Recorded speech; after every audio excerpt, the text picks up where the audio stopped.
student, look at the board. Something is written here. First, purchase goods for cash. कुछ entry ऐसे होते हैं कि एक दूसरे का ऑल्टरनेट होते हैं. यहाँ आपको बोर्ड में 4 एंट्री करना है. First, purchase goods for cash. हम कुछ गुड्स परचेज किए हैं और कैसे किए हैं? कैश से. अब देखिए गुड्स आ रहा है यानी परचेज अकाउंट DR. इसको खरीदने के लिए आप क्या कर रहे हैं? कैश दे रहे हैं ₹20,000 का. रियल अकाउंट का भी नियम अगर हम लोग फॉलो करते हैं तो क्या हो जाएगा? Debit what's comes in, credit what's goes out. तो क्रेडिट क्या हो रहा है? कैश.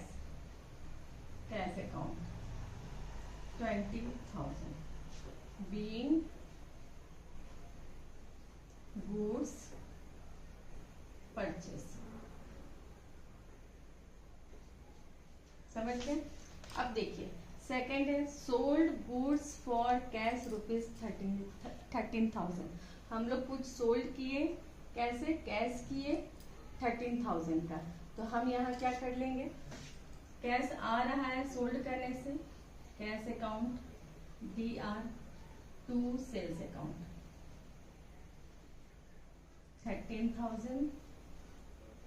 13,000 being goods sales. अब एक चीज जान लीजिए, परचेस अगर डेबिट में जाता है तो सेल्स ऑलवेज क्रेडिट में ही जाएगा.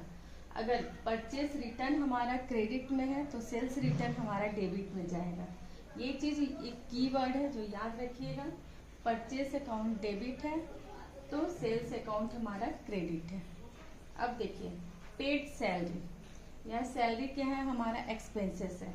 तो रूल क्या कहता है? Debit all expenses and losses. तो हम सैलरी को डेबिट करेंगे. Salary account DR to cash. Amount कितना है?